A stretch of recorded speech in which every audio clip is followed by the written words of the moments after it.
Hi, I'm Quentin Tarantino, and this is the Pulp Fiction Collector's Edition supplementary section. And what you have in store for you is a cavalcade, a cornucopia, a literal horn o'plenty of Pulp Fiction memorabilia, including a collection of lifts, which are scenes that we took out of the movie for the movie's own good, and we're going to show you those scenes, and you can decide for yourself. And we're going to show you the posters from all around the world of Pulp Fiction, because it played all over this globe. And we're going to show you memorabilia, the Bruce Willis sword, and the trophy that Uma and John win, and other things like that. And the menus from Jack Rabbit Slim and all that stuff. And we're going to show you stills, and then just some filmed entertainment from Pulp Fiction and interviews and stuff like that. All that good stuff.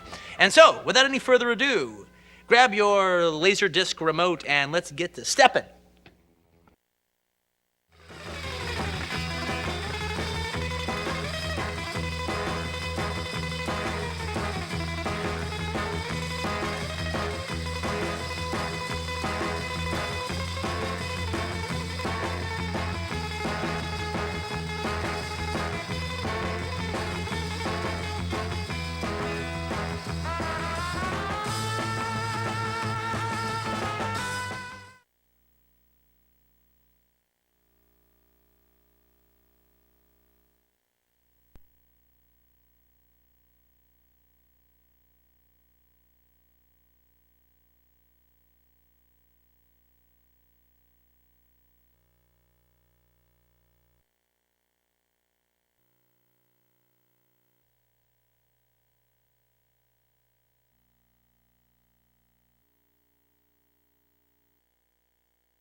You see all the colors and everything.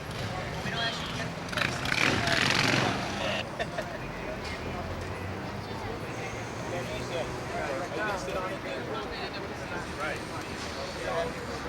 This scene is the scene where Vincent Vega, John Travolta, has to take out the big man, Marcellus Wallace. He's referred to as the big man all the time. Take out his wife, Mia Wallace, on just take her out to dinner. And Sound action. Playback. Action!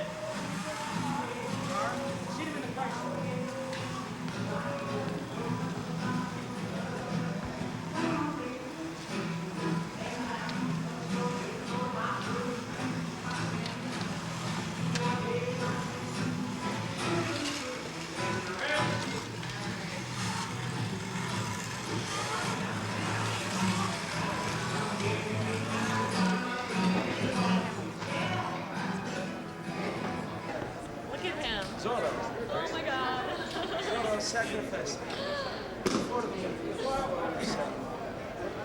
Yeah, let's just lower the microphone just a tad, just a touch. Oh.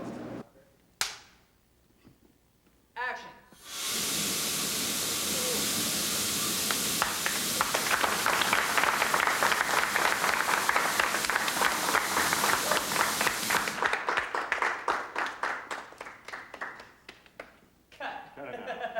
Let's do one more like that. That was a great one. Once we set it up, I knew that it would work. Video! Actors ready? Yes. Playback. Playback.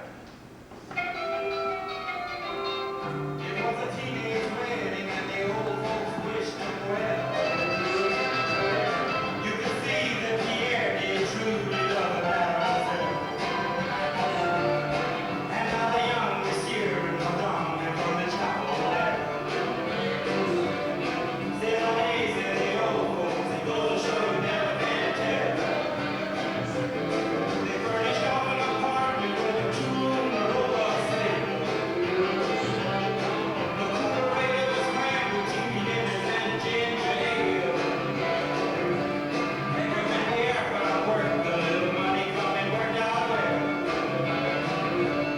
C'est la vie, c'est the old folks, it goes to show you never can tell. They had a half-black phono boy, they could let it play. 700 little records, all rock, rhythm, and jazz. But when the sun went down, the record table of the music fell. C'est la vie, c'est the old folks, it goes to show you never can tell. They bought a souped-up chimney with a cherry red 53. Drove it down Orleans to celebrate their anniversary. It was there where Pierre was waiting to the lovely mademoiselle. C'est la vie, c'est the old folks, it goes to show you never can tell.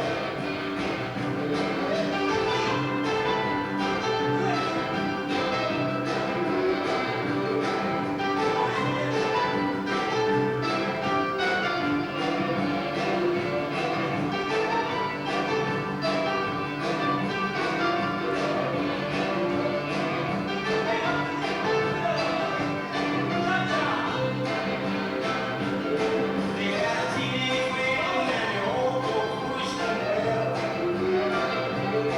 You could see that Pierre did truly love the mademoiselle. And now the young monsieur and madame are in the chapel there. C'est la vie, c'est the old folks, it goes to show you never can tell.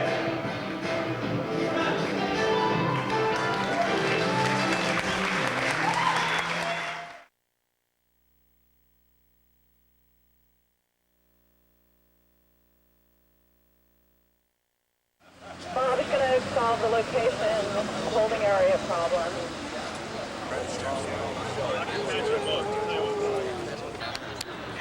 Right now, at this moment, we are setting up 2 cameras for Bruce Willis to drive to a stoplight and make a couple of wisecracks. Whoa! Whoa, some guy, just some asshole just walked right in my frame. Who is that guy? Oh, what an asshole. There's another asshole, my producer, right next to him, man. Tapping his fucking watch. Oh, whoa, we got a driving asshole here.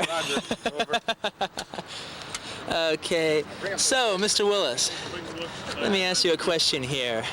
Is this the finest moment of your acting career, or what? This is the pinnacle. From here on in, it slides down the backside of it. Could be it. People years from now say, "Whatever happened to Willis? He had such a good career going." And they'll look back to this point, this moment. This was where it rolled over. This is your Stroker Ace. Smokey and the Bandit. No, Smokey and the Bandit was good. It was Stroker Ace. That's where he lost them all, man. And from a downward spiral ever since. Poor Bert. Now you see right here. See, I'm the novice when it comes to this stuff. Bruce, he's Mr. Driving around with cameras attached to his car. You know what's going to happen, though? And you should be the first guy to do this. Someday in the next 5 years, somebody's going to take one of these and make a feature film with it. Oh, I know. Almost did it with Bob Roberts. Oh, yeah, I know. I agree with you.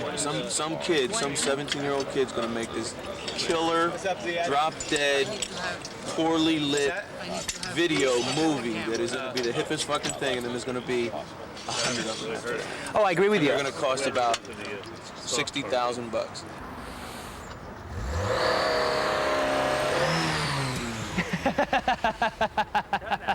That was a great one. Okay. More like that, because I'd rather give you a couple of them like that than. Yeah, that sounds great. That was a great one. Ron, locked up. Okay, we're holding traffic, we're rehearsing. Vials locked. Okay, are you ready? Yeah? Yep, it's all yours. And action.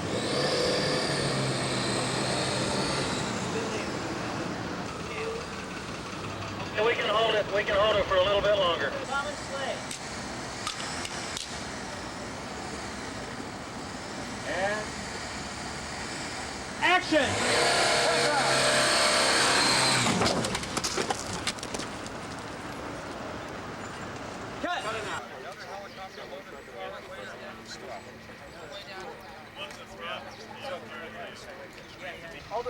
All that camera's getting is the impact. I don't give a fuck about panning or anything. All that camera is getting is the actual T-bone effect. What's going on here is like we can see the teriyaki donut menu from this. However, the trouble isn't that bad in Paradise. What we can do is we can move over the picnic table, put the extras where they were sitting. All right, shoot the picnic table out, put the camera in between the picnic table, the extras, and the teriyaki donut menu. Because all we're getting for there is the impact. All we're getting is the TV. All right. What I'm saying actually isn't so bad. It's just different than what I thought. Insofar as, not the framing wise, it just seems like we're really close to them. The corporation. Which is not so bad. We are pretty close to them. Yeah. Andre, you want to come over and set this shot up? Yeah, let's come on over here and set this shot up. no, Follow me, Andre. go. Come with Right us. over to camera 3. Go. With your ass. Come on over here. Just want to get you behind this camera and set this puppy up. Hi, Andre. Quentin, Yes. out of way. Come on, okay. Please. Ouch. How's it look? How's it look, Andre? So, Andre, you ready to shoot? We're going to turn the street over to the stunt guys and let them start rehearsing. Sam, who would you like to see, lady? Each time we do the rehearsal, you're going to avoid him this side. Right. If he sees that he's late, he's going to stop and you're going to go straight through. Once he gets in your line of fire, he's going to keep going. You're going to always abort him this way.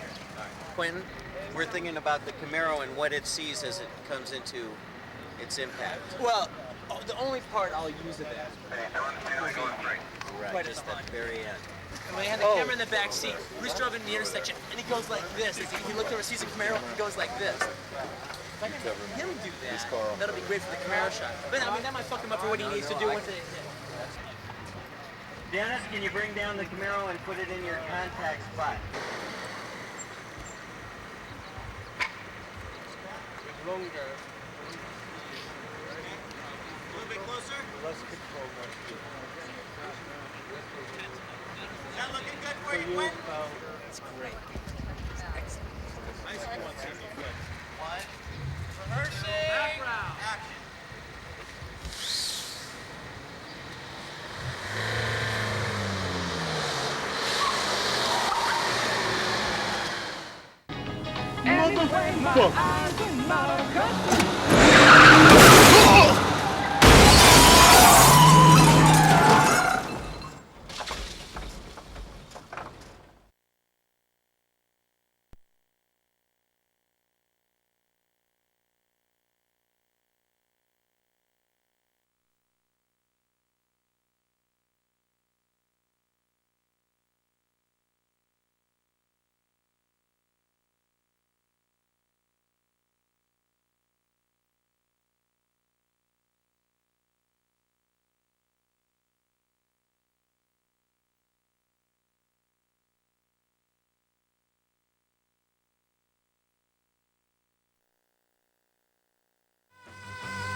Now, what we're going to show you is some lifts that were taken out of the movie. Now, there's a lot of Laserdisc where like the director kind of redoes things and puts scenes back in the movie that he took out and whatever, and they have these like definitive director's editions. Now, I didn't do that on this because I made the movie I wanted to make the first time. But I still had scenes that I took out, all right, that I liked and that I generally like and everything, but, with film you can have too much of a good thing. So we took them out, and now I'm not putting them back in the movie because the movie's the way it's supposed to be, but here in this section, just if you're fans of the movie, you can look at them and just see them for yourself. Now, it's really kind of interesting, actually, when you make a movie, because there'll be about, 75 to almost 80% of it, all right, is just fine, and the people you're making it with, everyone likes it, but there's usually about like 5 scenes that kind of stick out from the movie, sort of like a sore thumb, that kind of draws attention. And everyone's like, oh, do we need this scene? Do we need that scene? Da-da-da. I don't know about this scene. I don't know about that scene. So you're always like arguing about like 5 scenes. Now the thing is, some of them, yes, they stick out, but they're supposed to stick out. That's supposed to be how it is. And some of them stick out and they shouldn't, all right? And so the whole thing is trying to decide, like Paul Newman says in Color of Money, when to say yes when it's time to say yes and no when it's time to say no. Everyone goes home in a Cadillac. So that's the thing here. You got to figure out as a director which scenes do you want to keep just because you like them and which scenes you're actually right about. That yes, maybe they do call attention to themselves, but they should. So that's it. These are the scenes that didn't make the cut, but I like them anyway. And I hope you do too. Now, first scene coming up is the scene between Eric Stoltz and John Travolta when John is buying the heroin. Now, in that scene, originally, there was a big, long monologue, all right, that Eric Stoltz gave. And I love the monologue. I think Eric did a great job with it. But again, it was one of those things where it was just like a little too much. We wanted to hurry up and get to the date by the time we got to that scene in the movie. So we took out Eric's monologue. But now we're gonna show you the whole scene over again, but with the monologue intact. Here it goes. Take it away. Still got your Malibu? Oh, man. You know what some fucker did the other day? What? Fucking keyed it. Oh, man. That's fucked up. Tell me about it. I had it in storage for 3 years. It was out 5 days, and some dickless piece of shit fucked with it. They should be fucking killed, man. No trial, no jury, straight to execution. Boy, I wish I could have caught him doing it. I'd have given anything to catch that asshole doing it. It'd have been worth him doing it, just so I could have caught him doing it. Yeah. It's like last week, I had to go down to Panorama City. Now, when I go to Panorama City, I might as well be going to fucking Nebraska. I mean, I'm about as familiar with both of them. I never go down there. Anyway, last week, I gotta go down there. So, I go down there. And guess what? I got lost. Now, you remember about 100 years ago when you used to get lost, you'd pull into a gas station and ask the guy for directions? Well, stupid me. Ooh, I'm suffering from the delusion that you can still do that. So I pull in this gas station, and I ask the guy directions, and he gives them to me. But there's something kind of funny about it, I mean, I don't think too much about it. Maybe the guy's just funny. I don't know. but I notice it. So I drive off. I got so fucking lost. The only thing that I can figure is this dick bait at the gas station gave me the wrong directions on purpose. What a fucker. A fellow American comes to you asking for help, and you purposely fuck him up. I mean, what kind of world do we live in when people give people wrong directions on purpose? What's more chicken shit than fucking with a man's automobile? I mean, don't fuck with another man's vehicle. You don't do it. It's just against the rules. Thank you. Thank you. It's a scene where Uma Thurman as Mia Wallace interviews John Travolta as Vincent Vega.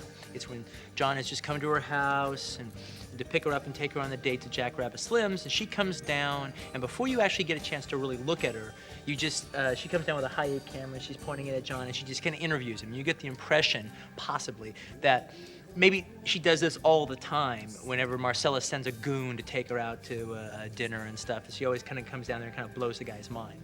But with John, it doesn't quite work because he's actually kind of into it a little bit. Now, the thing is, this scene actually has a very checkered past because I'd actually written this scene about like 5 years ago or so. It was because I'd been like working on the basic idea for the Vincent Vega and Marcellus Wallace's wife for a very long time without ever having finished it. So this scene had existed for a while. So we shot it in the movie and everything, and the reason we took it out was basically because by the time that we actually got around to making it was becoming this cliche that all these movies made in the 90s were having all these young characters pointing high-8 cameras at each other and doing these big confessional interviews straight to the cameras, becoming this big, every 4 out of every 5 movies had a scene like that. So it was quickly becoming a cliche. So I took it out for that. And the other reason I took it out was because I personally don't think the scene's that great. You know, I mean, to me, it sounds more like someone trying to write like me than me, with all the little references in there. I still like the idea of you're either an Elvis man or a Beatles man. You know, you can like Elvis, but you can like the Beatles, but no one likes them both equally. At some point, you have to decide which one you like more, and that tells you who you are. I've always believed in that. All right, so that's the one aspect of the scene that I still like. But anyway, here's the scene, and special note to Miss Thurman is the fact that she actually handled the high-8 during the video scene. So that she's a camera person. Also, one other thing very interesting is we did a test, you know, to transfer the high-8 to film, see what it looked like. And we did many different tests. We had it widescreen at 235. We blew up the high-8 to the CinemaScope. And then we had 185, and then we had it just the normal video borders with just black background, black on both sides, to see how the high-8 looked. And I gotta tell you, it looked pretty good. It looked like bad 16 millimeters. So basically what I'm saying is if you have never made a film before and you want to make a film, shoot it on high-8 and transfer it to film. All right, because that's what I would do if I had never made a film before. Here's the scene. Bye. Smile, you're on Mia's camera. Ready to go? No, not yet. Do you ever see Barbara Walters interview the movie stars? Once or twice. Well, that's what this is. Pretend I'm Barbara Walters, and I'm going to ask you a bunch of questions. About what? Oh, life, the world, yourself, whatever I might find interesting. I don't like answering questions. Oh, but that's not your problem. That's my problem. I'm the interviewer. I have to make you feel comfortable so you'll open up and reveal things you normally wouldn't. Okay, I'll ask you an easy one first. What's your name? Vincent Vega. Any relation to Suzanne Vega?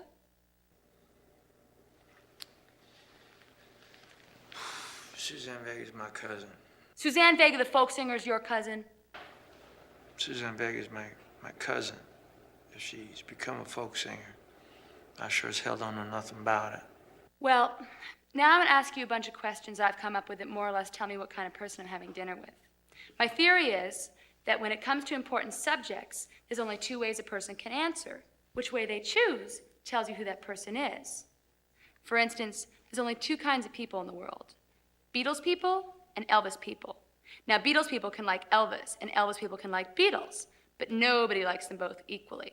Somewhere, you have to make a choice, and that choice tells you who you are. Well, now, I'm obviously not going to ask you that one, because you're definitely an Elvis man. but you're hip to where I'm coming from. Can you dig it? I can dig it. I knew that you could. Okay, first question. Brady Bunch or the Partridge Family? Partridge Family. On Rich Man, Poor Man, who did you like more, Peter Strauss or Nick Nolte? Nick Nolte, of course. What's your favorite way to say thanks in a foreign language? Merci beaucoup. In conversation, do you listen or wait to talk? I have to admit that I wait to talk, but I'm trying harder to listen. If you were Archie, who would you fuck first, Betty or Veronica? Betty. Cut. Print. Let's go eat. The next scene that we have is the Esmeralda cab scene. Now, we kept this scene in the movie, but initially, me and Sally edited a scene together that we were so happy with. As far as me and Sally were concerned, it was the best edited scene of the whole movie. Except it just took way too long, right at a time, right in the middle of the movie when you don't want to take a long time. You want to hurry up and get Bruce on his way, get him to the apartment with his girlfriend, Fabienne. So we ended up making a condensed version of that scene for the actual film. And again, like I said before, in the actual film, that version plays better. But as just a scene unto itself, me and Sally still like this first version that we cut together. So that's what we're gonna have on here now. So now we have a bell and another bell. And stop ringing that goddamn bell. All right, get that cut out of here. Now here's the Esmeralda cab scene, the long version.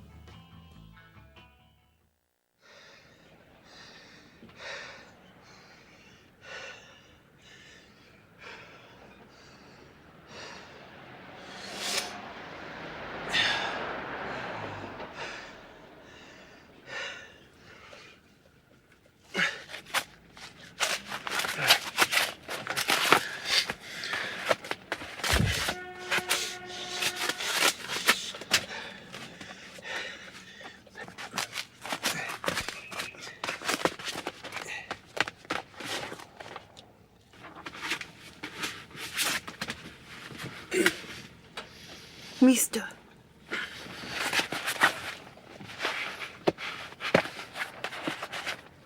Hey, mister. What? You were in that fight. The fight on the radio. You're the fighter? Who gave you that idea? No, come on. You're him. I know you're him.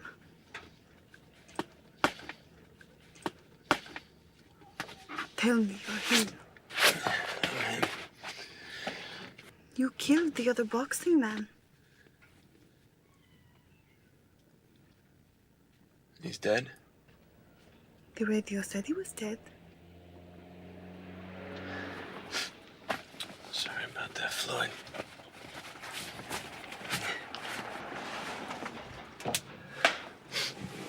What does it feel like? What's what feel like? Killing a man.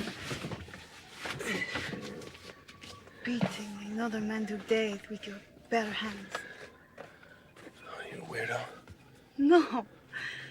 Is a subject I have much interest in.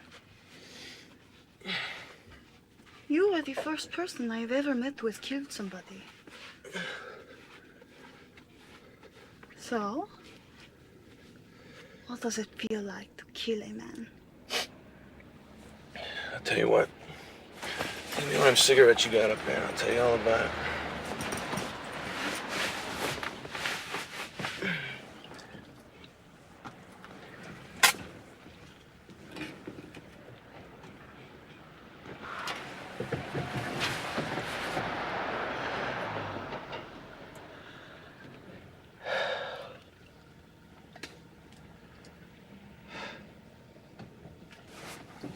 So, Esmeralda Villalobos. Is that Mexican?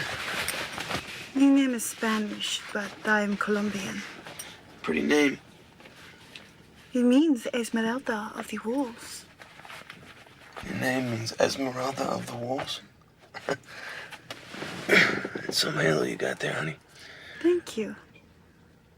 And what is your name? Butch. Butch. What does it mean? I'm an American, honey. Our names don't mean shit. So, moving right along, Esmeralda, what is it you want to know? I want to know what it feels like to kill a man. I couldn't tell you.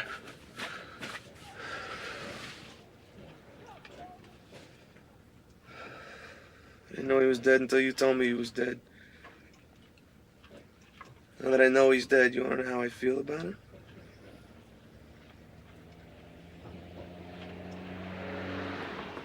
I don't feel the least bit bad about it.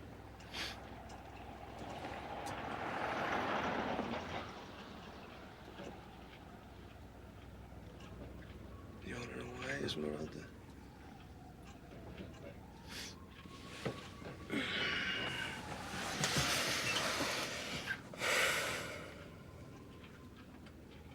Because I'm a boxer. Once you said that, that's pretty much all there is to say about me.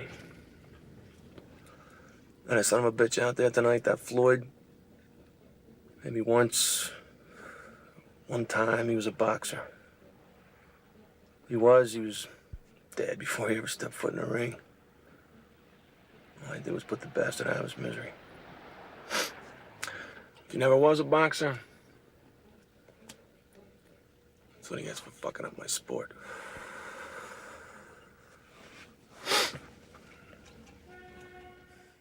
The next scene is the scene with Monster Joe and Monster Joe's daughter Raquel, played by Dick Miller as Monster Joe and Julia Sweeney as Raquel. I ended up taking out this scene basically because it's just for actually the same reason I ended up taking out most of these scenes, except for the John and Uma scene. It was just too much at that moment when we kind of just want to be moving along. Basically, we want to hurry up and get to the diner by this time and see John and Sam do their scene. So there was too much. But I still really like the scene. Particularly love the scene between the Wolf and Raquel. Because, I don't know, it's the closest I've ever come to writing a scene like Ernest Lubitsch or something. They're just kind of this kind of little witty repartee. I'm not saying I'm as good, which the scene will verify. But it was just a different flavor that this scene and the dialogue had in that. So I always had a big fondness for it. And actually, of all these scenes, it's the one that I almost kept in. All right, right down to the wire, and at the last minute, we don't want to be here, unfortunately, but I want to be there. But it's here for all of its glory. And where this scene falls into the movie is right after when Jules and Vincent and the Wolf are at Jimmy's house. And just when they're getting ready to leave, and they go, "We're going to go to Monster Joe's." Boom. All right. Then it cuts to the Wolf working out his deal with Monster Joe. One other thing to note in here is the guy playing Monster Joe is Dick Miller, who's one of my favorite character actors. If you're a Joe Dante fan, he's in every Joe Dante movie, and he's was in 72 Roger Corman movies, and it was just an honor to put him and Harvey Keitel in the same frame together. So anyway, here it is. It's the Monster Joe and Raquel scene. I said it before, I'll say it again. Your business is always welcome. I think by now I've earned the equivalent of frequent flyer miles. Frequent flyer. Tell you what, if you ever need it, I'll dispose of a body part for free. How about an upgrade? You dispose the whole body for the price of a body part. Was that no-frills body disposal? I can take out on that in the yellow pages. No, I gotta run that past my accountant. Where's that reprobate daughter of yours? She's on the yard up to no good. Take care of it this afternoon.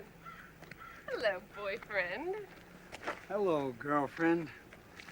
I swear, heartbreaker, Joe should change the name of this place to Beauty and the Beast Truck and Tow. Oh, you're prejudiced because you love me. Guilty. Now, business is done. It's time for pleasure. Time it is. It's time for bed. Au contraire, Senor Lobo. Do you have a different idea? Most definitely. What do you think? I think you're taking me out to breakfast. Well, you thought wrong. Oh, that's not fair. I never get to see you. Raquel, I've been up all night. I need sleep. You understand the concept of sleep? Yes, sleep is what you do after you've taken me to breakfast. Just get used to the idea. Indulging me is the price of doing business at Monster Joe's Truck and Tow. Raquel. Come on, I haven't seen you in a long time. I miss you. You're taking me to breakfast. So it is written, so shall it be done. On my way, Rex. We cool? Like it never happened. All right. Yo, Vince, I apologize for being in your shit like I was, man. Hey, you got every right, man. I fucked up. Are they having a moment? Boys, this is Raquel. Someday, all this will be hers. Hi. So, what's with the outfits? You guys going to a volleyball game or something?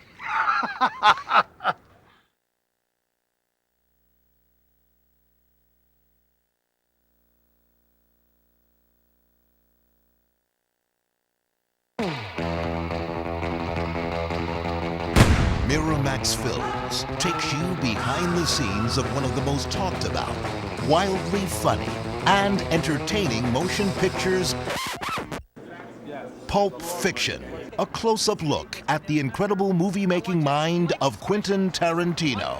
Action! You've seen these stories a zillion times before, but you've never seen them quite play out like this before. I've never seen anyone like him. I think that Quentin is a really gifted storyteller. It was obvious that working with him would be something special, and that doesn't happen very often. I do believe Marcellus, my husband, your boss, told you to take me out and do whatever I wanted. Now I want to dance, I want to win, I want that trophy. So dance good. C'est la vie, c'est the old folks. It goes to show you never can tell. He's not the kind of person that I think sets out to make a male film or a female film. He just gets these characters and these voices talking to him, and he writes the story. He tells a tale. You see, this is a moral test of oneself, whether or not you can maintain loyalty. He knows what actors like to say and how they like to say it, meaning with a natural sense. He's a master at that. You know what they call a quarter pounder with cheese in Paris? They don't call it a quarter pounder with cheese? Oh man, they got the metric system. They wouldn't know what the fuck a quarter pounder is. What do they call it? They call it Royale with cheese. Royale with cheese. That's right. When we started casting Pulp Fiction, we had a huge response from actors. All those great funny lines and all those great things that we get to, to act in this film were already written down. We didn't have to discover these things and find them out. Quentin gave these things to us as a gift. Whose motorcycle is this? It's a chopper, baby. Whose chopper is this? Zed's. Who's Zed? Zed's dead, baby. Zed's dead. I thought both the film and Quentin were absolutely extraordinary. It's just an amazing piece of literature that we were asked to put on its feet and breathe life into. The path of the righteous man is beset on all sides by the inequities of the selfish and the tyranny of evil men. I'm trying real hard to be the shepherd. He does have this innate kind of sense about what he wants and how he wants to go about it. Quentin is a walking film encyclopedia. He can incorporate something from the strangest film into this film. It has to work for the reality of the piece that I'm doing. Like in the scene in Jackrabbit Slims, which takes place at a 50s diner. I took what is already there and just kicked it up. Action.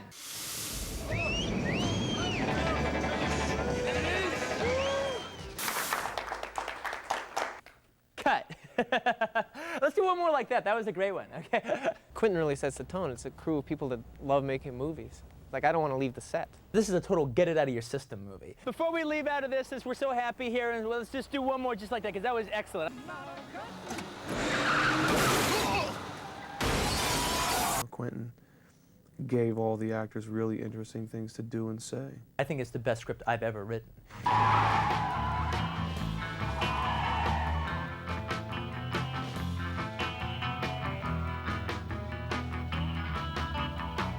Pulp Fiction. Original takes on a whole new meaning.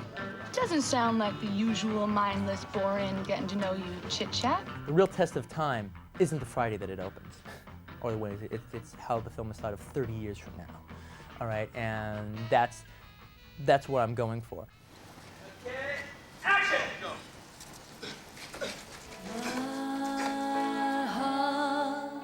heart is empty. Your eyes are dull. Once we were hungry. Now we are full. These chains that bind us can't beat these chains.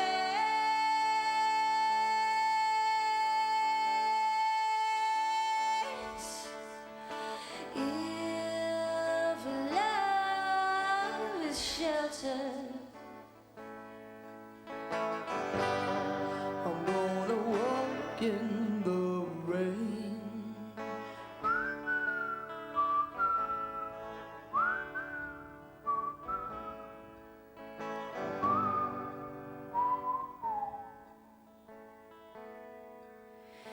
You were my angel.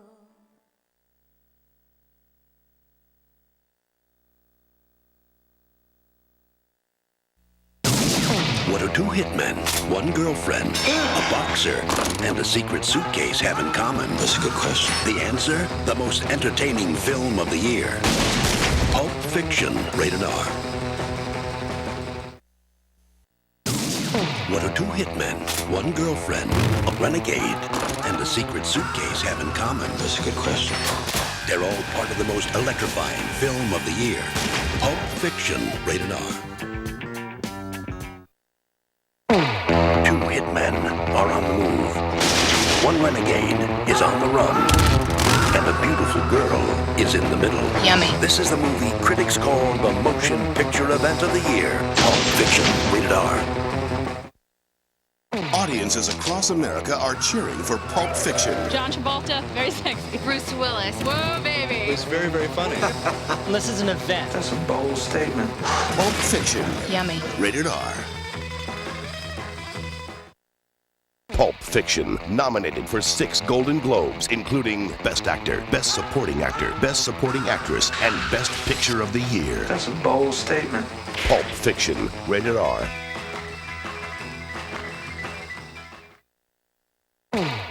Over 120 critics are unanimously calling Pulp Fiction one of the year's 10 best. John Travolta delivers a powerful Oscar-caliber performance in the best movie of the year. Pulp Fiction, rated R. Miramax Films asks the question, what do two hitmen, one girlfriend, a boxer, and a secret suitcase have in common? I don't know. That's a good question. The answer? The most entertaining film of the year. Yummy. Wildly funny and exhilarating. It will leave audiences laughing, gasping, and applauding at the same time. Pulp Fiction. I'm going. That's all it is to it. Rated R. Oh, I'm sorry. Did I break your concentration? The critics are calling Pulp Fiction the most entertaining film of the year. That's a bold statement. Electrifying. We're in a lot of danger, aren't we? A knockout. We couldn't have planned this better. Wildly funny and exhilarating. Is that a fact? It will leave audiences laughing, gasping, and applauding at the same time. I'm going. That's all it is to it. Pulp Fiction. Yummy. Rated R. Two hitmen are on the move. We should have shotguns for this kind of deal. One renegade is on the run. We're in a lot of danger, aren't we? And a beautiful girl is in the middle. We're not at the finish yet, baby. This is the movie critics call ferocious fun. The action sizzles. Bruce Willis's best performance to date. A 4-star movie that leaps off the screen. Pulp Fiction, rated R. The most talked about movie of the year is now the most acclaimed motion picture of the year. The New York Times calls it tremendous fun, electrifying, and original. An extravaganza, raves Time magazine. It towers over the year's other movies. Two thumbs up, and Rolling Stone calls it indisputably great. The movie event of the year. Pulp Fiction, rated R. Critics and audiences are calling Pulp Fiction the motion picture event of the year. Awesome! Oh, I like Uma. It's electrifying and exhilarating. John Travolta, very sexy. He's back. He's incredible. Pulp Fiction is a knockout. Great movie to take a date to. Yummy. Bruce Willis, whoa, baby. The cast is spectacular. It was very, very funny.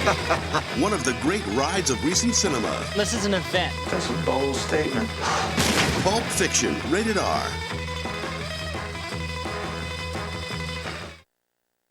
The film that over 65 critics chose as Best Film of the Year has been nominated for 7 Academy Awards. Is that a fact? Including Best Actor, John Travolta, Best Supporting Actress, Uma Thurman, Best Supporting Actor, Samuel L. Jackson, Best Director, Quentin Tarantino, Best Original Screenplay, and Best Picture of the Year. That's a bold statement. The motion picture event of the year.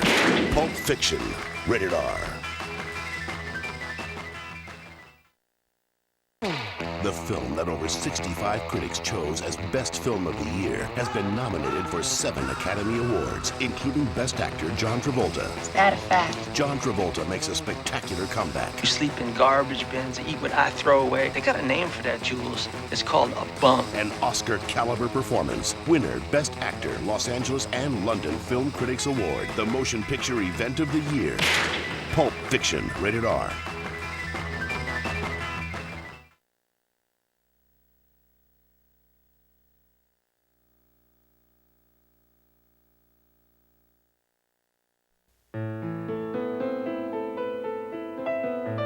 Miramax Films is proud to present one of the most celebrated motion pictures of the year. The winner of the 1994 Palme d'Or, the best picture of the Cannes Film Festival.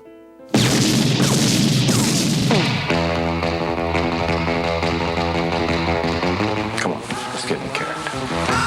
Why are you so interested in Big Man's wife? Well, he's going out of town in Florida, and he asked me if I'd take care of her while he's gone. Take care? No, man. Just show her a good time, make sure she don't get lonely. Girl.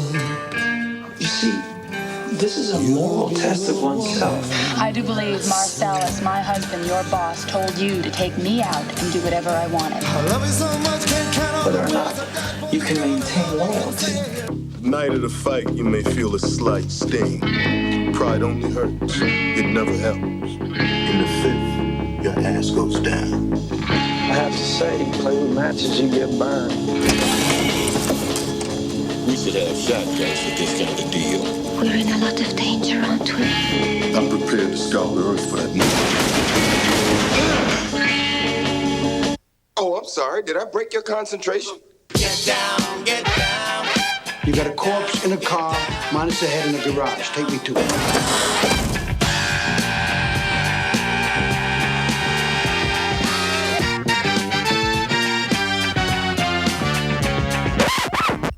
Don't you hate that? Hey, what? Uncomfortable silences. John Travolta, Samuel L. Jackson, Uma Thurman, Harvey Keitel, Tim Roth, Amanda Plummer, Maria de Medeiros, Ving Rhames, Eric Stoltz, Rosanna Arquette, Christopher Walken, and Bruce Willis. Looking at something, friend? You ain't my friend, Luca. Die, you mother! A new film directed by Quentin Tarantino. Pulp Fiction. You really thinking about quitting? Most definitely. What you gonna do then? Basically, I'm just gonna walk the earth. What you mean walk the earth? You know, like Kane in Kung Fu.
heart is empty.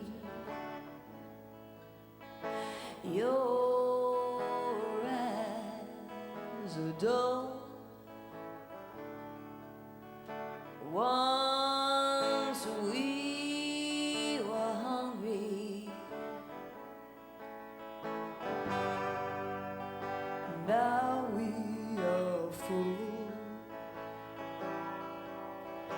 These ties that bind us can't beat these chains.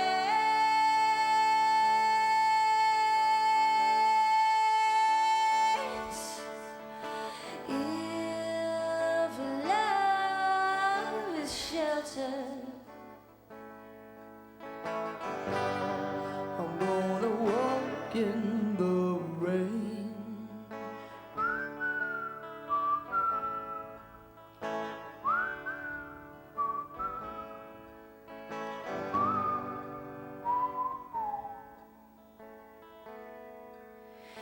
You were my angel. Now you are real. So like a stranger, colder than steel.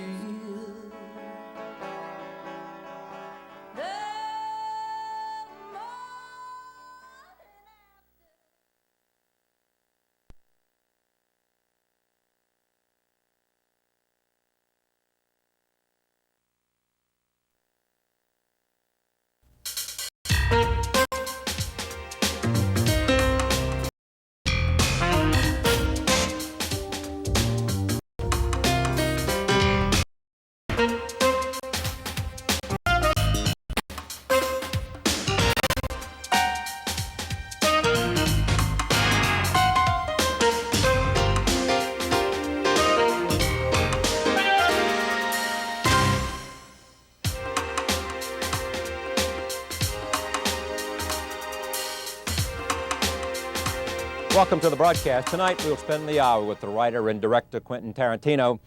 In one of the tensest scenes in any movie this year, a gangster played by John Travolta drives his boss's wife, who is near death after an overdose, to the home of a drug dealer in the middle of the night. She needs an adrenaline shot to the heart, but neither Travolta nor the drug dealer have ever administered one. The men fight about who is responsible for the OD before Travolta plunges a needle into the chest of the comatose girl. Pulp Fiction, which won the top prize at Cannes this year, is the second film written and directed by Tarantino, a self-described movie geek who spent 5 years working at a video rental store. Pulp Fiction opened the New York Film Festival in September. It stars John Travolta, Samuel Jackson, Uma Thurman, Bruce Willis, and Harvey Keitel.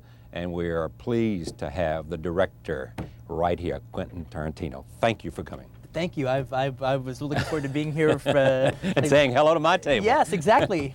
The table. The table. Everybody, when they talk about you, get this sense of a young person, a kid, early on, falling in love with movies. Tell me about that. Well, that's totally true. I mean, the thing is that it's not as bizarre as people keep making it, or as special as people keep making it. Because, like, just remember back when you were in school and stuff, and even in elementary school, there's always you always have kids that have like a natural inclination towards something. Yeah. All right, some kids is sports, some kids it's study, some kids is cars, some kids is drawing. There's always that kid in the back of the room, always like drawing, doing sketches. And with me, it was movies. The only difference is I had kind of this like weird tunnel vision, where it's like once I got into it, I didn't have room for anything else, all right, as a kid. And it was like, and it actually even reflected in my schoolwork, You did so well at school, but you name every character, every plot line. Exactly. And evaluate every movie. I couldn't spell anything. I couldn't remember anything, all right, but I could go to a movie and I knew who starred in it, who directed it, who wrote it, who directed it, who wrote it, everything. And it was also, but it's also funny, I've had something, and I guess I still have it to this day, that stopped me in school a little bit, quite a bit actually, where it's like anything that I'm not interested in, I can't even feign interest. I can't do just this little bit to just get by. So what I would do, like in school, for instance, I loved history. Because to me, in a way, history was like watching a movie. Actually, I had the leg over all the other kids in history because I would seeing Nicholas in Alexandria, or watching movies about this or that and the other. To me, that was stories. So I was interested in stories, and I was really interested in reading. All right, so I was like getting like A's in history and in reading, and failing miserably in other things. And when did you know then that this is what you wanted to do? You knew you loved them, but did you say? Oh, it was the only thing that director, screenwriter, just get me in this business. I want to be there. Well, it was funny. I didn't say director, screenwriter, because I guess I always knew movies were written, but I didn't know what a director was, Right. But actually, my parents said, well, he's going to be a director someday and everything. I didn't know what that was. I wanted to be an actor because when you're a little kid and you want to be involved in movies, people on the screen. So you say, well, I want to do what they do, and so all through my childhood. All right, I thought, I'm going to be an actor. I'm going to be an actor, and I wanted to be an actor. And but oddly enough, though, I remember my mom tells stories, and I remember them. She doesn't have to remind me of them. Where I would see a movie, and I'd like it, and I used to play with GI Joes all the time. I had a whole bunch of GI Joes, those dolls, and I would always play movies. Basically, I would just kind of do my version of whatever I saw, and then I would be acting out all the parts with all the GI Joes, and I would be kind of directing these little plays just for myself with the GI Joes. And the same thing is I would and I'd see some movie because I saw all kinds of stuff, not just Herbie Goes to Monte Carlo, but all kinds of my mom took me to see Carnal Knowledge and The Wild Bunch and all these kind of movies when I was a kid, and so because you wanted to do it because she no, she just movie's a movie. There's nothing he's going to see in a movie that's going to mess him up. Right. And it's and there are some kids that is she still saying that? Yeah. Well, today she's very happy she did that. Yes. Yeah. But it's funny though because it's I would I would act them out like I saw in the movie. So I'd have they go, oh, you dirty, and your mother, and be Quentin, what's going on up there? It's not me, Mom. It's them. It's the G.I. Joes. It's just the dialogue from the movie. What was your first job you got? First job I got, actually, I had some really seedy jobs for a little kid because I wanted to quit school and become an actor when I was about 16, and my mom said, okay, if you're going to quit, you've got to get a job. Now the first two jobs I got actually totally had to do with the porno industry, all right, and I was I'm so not interested in porno films, I can't tell you, all right, but the first job I got was working for this guy who had a bunch of, those newspaper racks with all the sex rags in it. Right. Well, he owned a whole bunch of newspaper racks, and what we would do is he would drive around all night long in his van, and we would just collect the quarters and put in new papers, all right? So first I did that. That was my first, official job, all right? My second official job was I got a job as an usher at the Pussycat Movie Theater, all right, in Torrance, California. Right. All right, so I was an usher at this porno movie theater at 16, lied about my age. And the irony of all ironies is when I was growing up, I always thought, man, forget about being a director, forget about being an actor. To me, the greatest job a person could ever have would being an usher at a movie theater. Right. You get to go to a movie theater all day long, and then you get to see all the movies for free. All right, well, irony of ironies, I ended up getting a job at a movie theater that I could care less about the movies and was totally bored by them. Yeah. And then what? And then I kind of just went through a bunch of little phone sales job and this little stupid job here and that little stupid job there until eventually around age 22 I got a job at a place called Video Archives in Hermosa Beach. And this is a famous video store. It's the famous Video Archives. Right. And what was funny about that job was the fact that people said, oh, so that's kind of like your film school. Yeah. Well, that's what they're saying now. That's exactly what they're saying. And this becomes so there are a whole bunch of kids who want to be you are rushing to video stores to get a job. Yeah, now I don't know if it's that much of a film school. A friend of mine, Roger Avery, who I just produced a film that he directed called Killing Zoe, he's been putting out this theory and the press has been eating it up like it was pudding, all right, and I don't think he believes in it in 2 seconds, and I don't even believe in it that much, all right. What that store was, more or less, is not a film school. It was kind of a closer equivalent would be, it was like my Village Voice. Yeah. And I got to be Jay Hoberman. I got to be Andrew Saris at the store, be like the little Mr. Critic, at the store, putting films in people's hands and arguing my points of why this movie was good or why that movie was bad and everything. But the way I got the job was, it wasn't like I got this job and all of a sudden saw all these movies. and then just decided to, and then I became knowledgeable about them. And hey, let me make some of them. It was like I got the job because I already was a film expert, so to speak. I mean, that's why they hired me. Because you had just studied on your own, not because you went to school. But what does your success now say? I'm a reporter, journalist. I mean, there's always this argument, people come to me, should I go to journalism school? What do you say to those people who are getting ready to go to the University of Southern California or UCLA or NYU Film School, and they look at you and there's no school there. You were, as they say, quote, self-taught. There was a passion to learn, a passion to watch, you know. It came out of you early on falling in love with film. Well, that's the most important thing that I think. To love the business. You have to. You have to. You know, there's nothing else. You don't know what you'd do if you weren't in film. No, I never set up a situation. I never set up a fallback situation because I didn't want to fall back. You know, I wanted to have to keep eating at it. You know, and actually, that leads me to a point. Let me say this point and then get back to your question. Okay, if there's one thing that I've done that I'm like the proudest of everything, all right, is the fact that. People talk about, wow, you've had such success and it's just been so overnight and whatever. Well, whatever success I've got has come after like 8 years of just nothing working out as trying to get a job in films. What didn't work out? Well, it's like basically what I tried to do Give some sense of rejection. Well, what happened basically was I had tried to make a film. I said around 22, 23. I said, well, you know what? I'm going to make a film. I'm ready. All right? And I'm going to make, you know, I had actually met a few different directors by saying I was going to write a book and wanted to interview them. All right. And so I ended up like talking to them, and they all said that they had made their first films by the time they were 30, or around 30 years old was when they made their first film. So I thought, well, okay, well, I'm going to beat that. I'm going to make my first film by the time I'm 26. And that was my thing. All right, 26. So I started making this movie. I came up with the idea for a short film that I was going to shoot. I was going to shoot it on Super 8. Then I ended up getting somebody's 16mm camera. I was going to shoot it that way. And then I shot on it for like about a couple of weekends. And thought, well, hell, film's kind of cheap and everything like that. Why don't I just shoot it like a feature? And this was before She's Gotta Have It. All right, it was like after Stranger Than Paradise, but before She's Gotta Have It. And so I just started shooting it that way. And I'm like, well, I'm going to make a feature. I'm going to make a 16mm feature, black and white, and it'll be cool.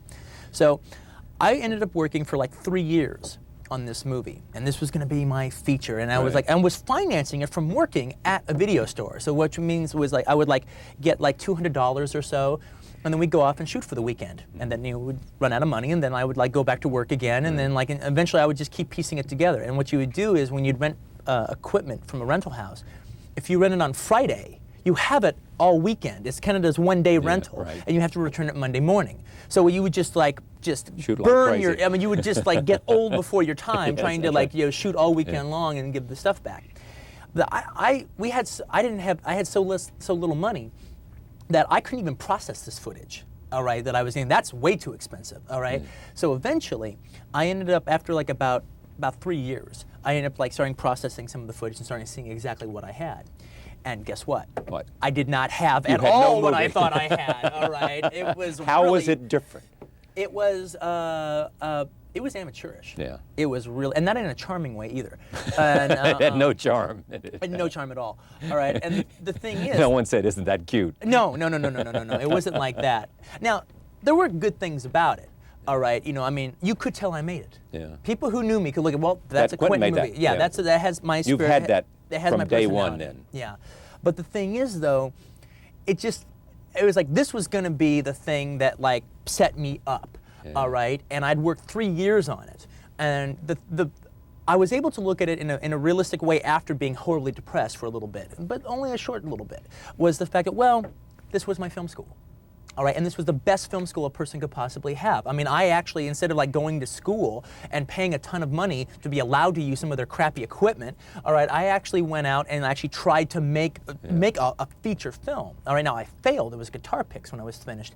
But when I looked at the footage, now all the stuff I did the first year, which was all the story stuff, all right, sucked. All right, but the stuff that I did like the last couple of months, that wasn't so bad. Yeah. And what made the difference? What did you learn after you got past the story stuff? And is that what is best about even Pulp Fiction, where you got beyond the story stuff? Well, no. To me, I actually think one of my strengths is my storytelling. Because I actually am committing to telling a story. It was because you're a writer. More as a viewer, more the fact that I just like, I like it when somebody tells me a story, and I actually really feel that that's becoming like a lost art in But American everybody cinema. says about you, I mean, the things that come out about you. One is a video arcade story, and growing up with your mother and loving the movies and seeing, they always talk about carnal knowledge. And the other thing that comes out is when they talk about you, and I want to talk about this a little bit later, but it is that you, in a sense, have taken novelistic techniques. Very much so, and translated them to filmmaking, Yes, to exactly. cinema. No, I know, that's the thing, is because to me, most movies that you see now, I mean, that used to be the thing about America, was the fact that Hollywood, forget America, Hollywood. Hollywood used to, that's what we did better than anybody else in the world. We told a really good story, Europe was where you had character-based films or mood-based films, but America, we told a story. We're the worst at it now, as far as I'm concerned. And telling a story. Telling a story. We don't tell a story. We tell a situation. Most of the movies that you see nowadays, and I'm not a Hollywood basher, because enough good movies come out of the Hollywood system every year to justify its existence, but without any apologies. However, a good majority of movies that come out, all right, you pretty much know everything you're going to see in the movie by the first 10 or 20 minutes. Now, that's not a story. A story is something that constantly unfolds. I'm not talking about like this quick left turn or a quick right turn or a big surprise. I'm talking about it unfolds. All right. Yeah, but you don't believe in a linear storytelling. Well, it's not. It's not so much I don't believe in it. It's the situation. It's not the fact that I'm like on this big crusade against linear storytelling. All right. But it's the thing is, it's not the only game in town. Yeah. All right. I mean, the bottom line is, all right, my storyline jumps all over the place. Right. In Pulp Back Fiction. and forward. Yeah, back and forward. Now the thing is, the truth of the matter is, if I had written Pulp Fiction as a novel and I was on your show, you would never even remotely bring up the structure. Flashbacks or whatever it was. You would never bring it up, all right? Because it's like a novel can do that, no problem. Yeah. Novelists have always had just a complete freedom to pretty much tell their story any way they saw fit, all right? And that's kind of what I'm trying to do. Now the thing is, for both novels and film, 75% of the stories you're going to tell will work better on a dramatic basis, on a dramatically engaging basis, to be told from a linear way. But there is that 25% out there that can be more resonant by telling it this way. And I think in the case of both Reservoir Dogs and Pulp Fiction, it gains a lot more resonance being told in this kind of like wild way. But is it also because that wild way keeps the audience on the edge of the seat? I mean, you have talked about the use of violence. Right. And it is, in a sense, you want that viewer, that person watching your film, experiencing the film, to be on the edge of the seat. Yeah, oh, definitely. I mean, everybody does, but you believe that the techniques you employ do that. Yes, I do. I mean, but the thing is, it's not even just so much, I mean, the thing is, I know as a viewer, the minute I start getting confused, I check out of the movie. Emotionally, I'm severed. Confused? Yeah, if when I'm watching a movie and all of a sudden something starts happening where all of a sudden the storyline and everything is, it gets confusing, I don't know where I'm at when I'm watching it. I think an audience has like this, like almost like umbilical cord to the screen, and it gets severed when confusion comes in. And therefore you lose them. Exactly. And the thing is, most of the time, when I get confused and that's severed, it's basically because I'm not supposed to be confused. Yeah. All right, that's like it's a mistake. All right. However, if you get confused, there's no problem with being momentarily confused if you feel you're in good hands. Yeah. All right, and I don't think my movie, and disagree if you please, is that I don't think Pulp Fiction, for all of its goings in and around and up and down, stories there are, and how it goes in this big circle, I don't think it's hard to watch at all. No, it's not. You have to watch it. I ask for you to watch it. You can't like put this on video and like do the New York Times crossword puzzle and watch the movie. That's right. All right, I'll ask you put everything down and watch it. Give me 2 hours and whatever it is, 10 minutes. Exactly. And then once you do that, then you can follow it. It's easy to follow. Talk to me a little bit about the virtue of writing your own material and the material that you wrote for other people. Right. And whether what you're doing now as a director is directly a descendant of, is in a direct line of that. Well, it's funny. I mean, because like people ask me all the times about like my writing and everything, and the thing is, I mean, and I'm not being falsely modest. I'm very happy with the way I write. Yes. I think I do it good. All right, but the thing is, though, I've never really considered myself a writer. I've always considered myself a filmmaker who writes stuff for himself to do. Right. If I really considered myself a writer, I wouldn't be writing screenplays. I'd be writing novels. All right. In fact, at one point when it looked like I could never get a film going, all right, I even considered, you know what, maybe I should just forget this because to be a novelist, all I need is a pen and a But piece of paper. if you were a novelist and weren't making films, what kind of novelist would you be? What kind of novels would... That's really hard. You know, that's an answer that I don't. That's a question I don't have an answer to. I mean, I tried to write a novel at one point. I had read Larry McMurtry's All My Friends Will Be Strangers, which is one of my favorite books, and it totally like made me want to write like a book about like my video archives years. All right, and this is way before I could ever get anything going and everything. And so I started writing. I wrote about 2 chapters in this book, and I ended up like spending like about 6 months just rewriting those 2 chapters all the time because it was a whole new form that I was very excited about.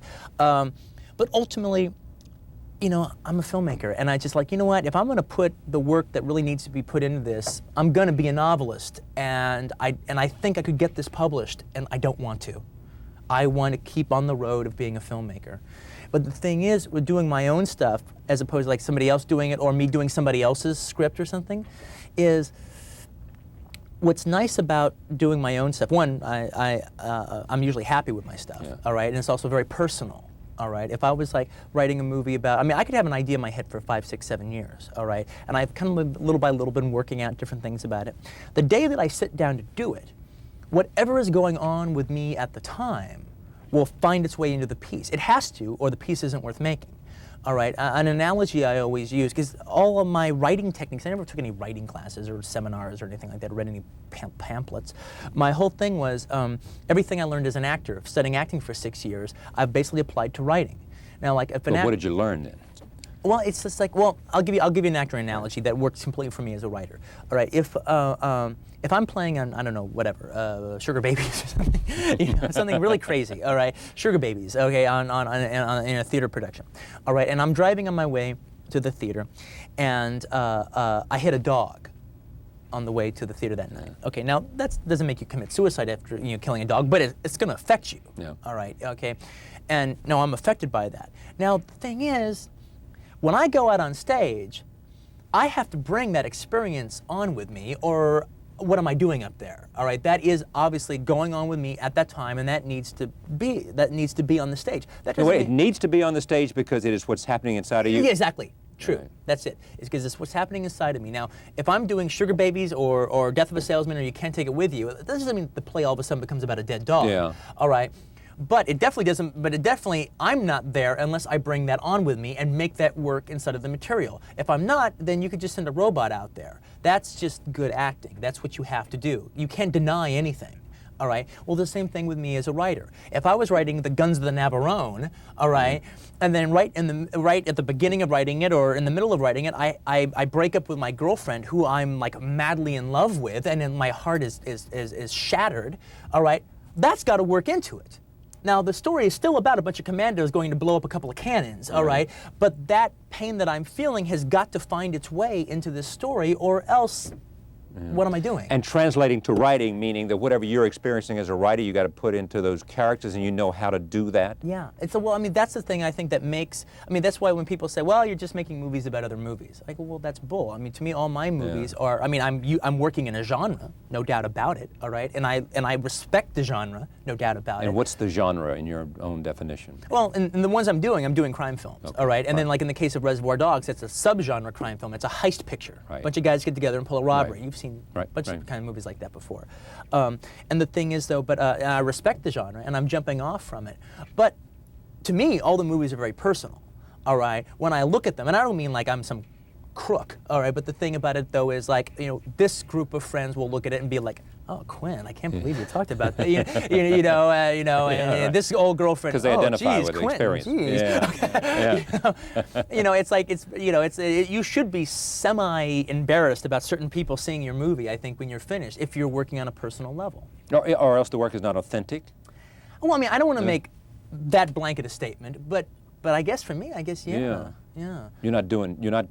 You're not extending yourself unless you're bringing all of that in. You've got to. I mean, you basically, I mean, why do you a writer, you should have this little voice inside of you saying, tell the truth. Yeah. Tell the truth, tell the truth. Yeah. All right? Reveal a few secrets And the truth here. is your life experience. Exactly. That's the truth as I know it. Right.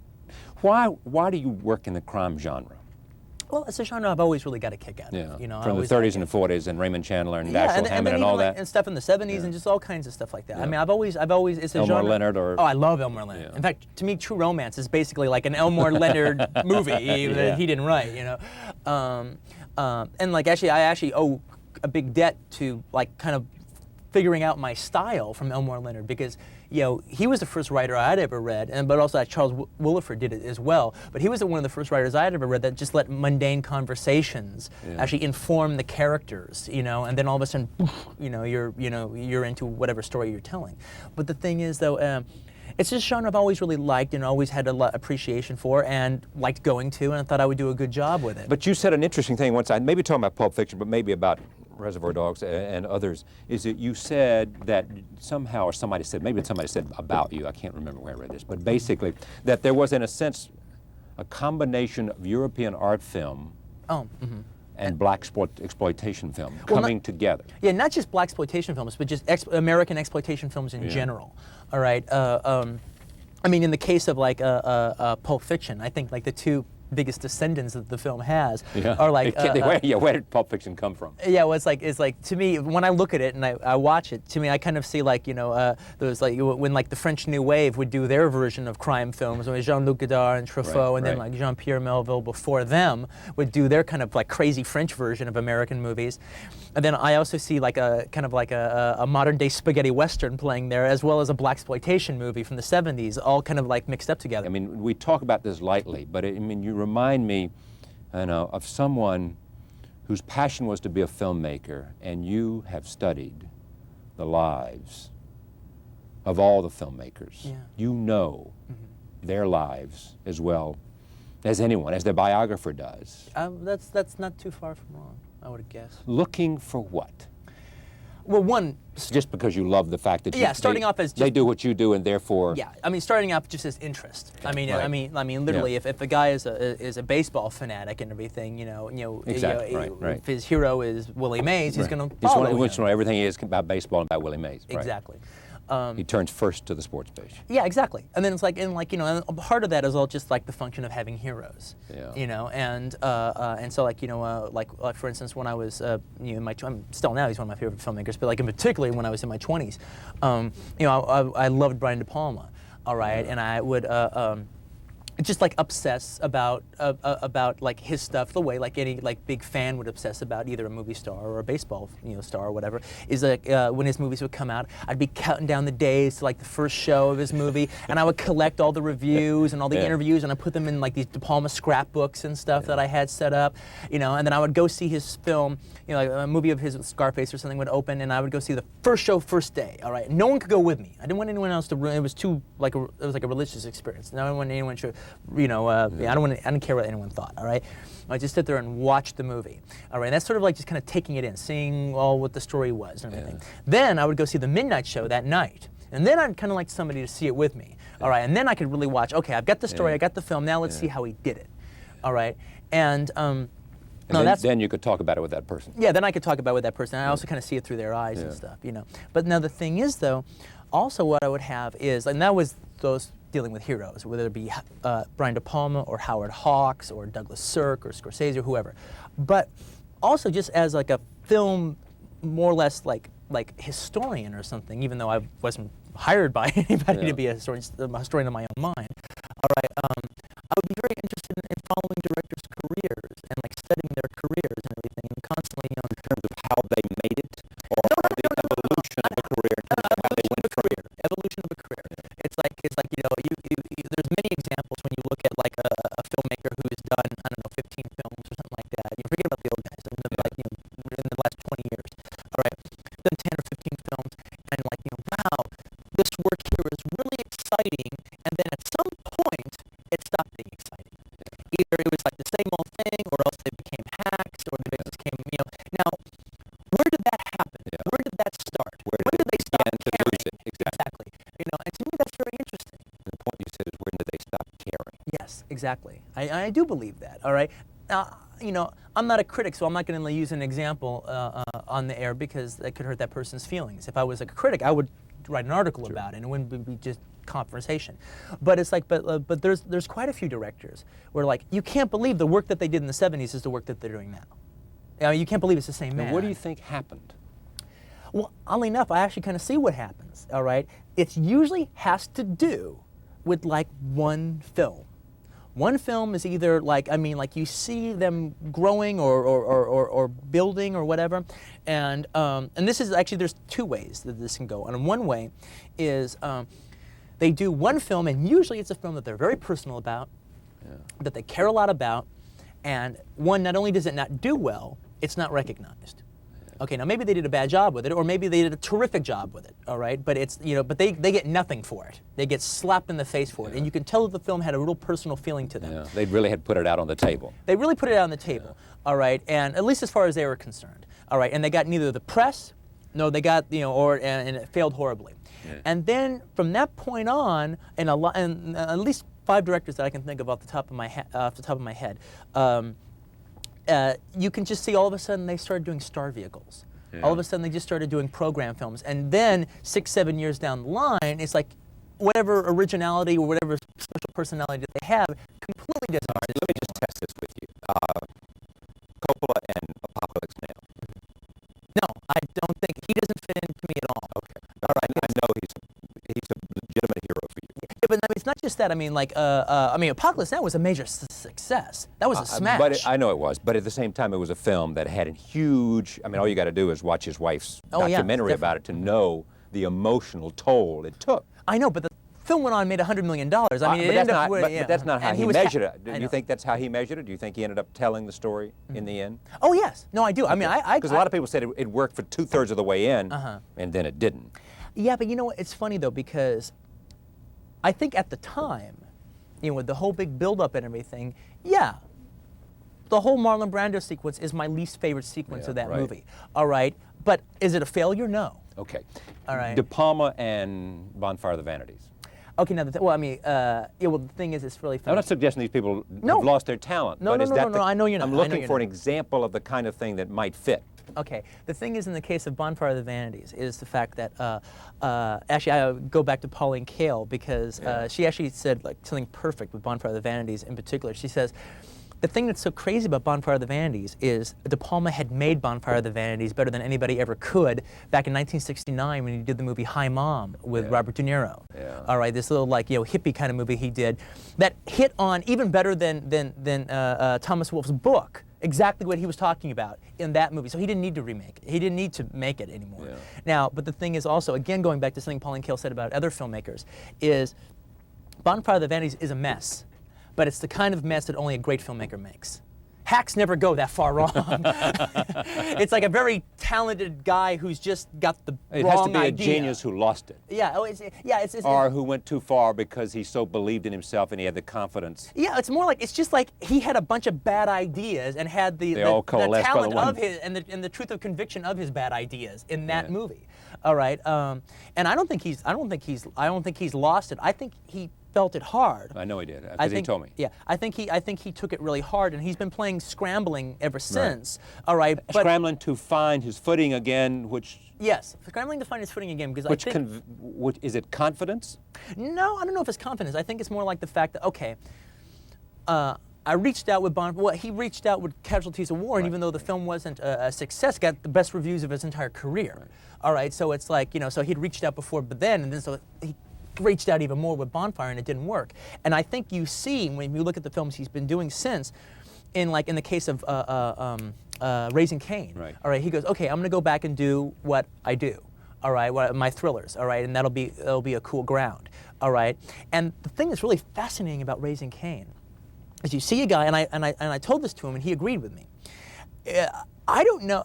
I thought Raising Cain was a blast. I had a total blast out of watching it, but part of the fun about the movie, which I don't know if the studio liked it that much, was the fact that it's almost, the whole thing works to annoy the viewer, because it's like, you've got a man who, like, look, I created more or less in these last 20 years this type of film, all right, and I do it better than anybody, but you know what? I'm bored with doing it now. All right, so the only way I can make it interesting for me is to completely dissect it and not pay you off.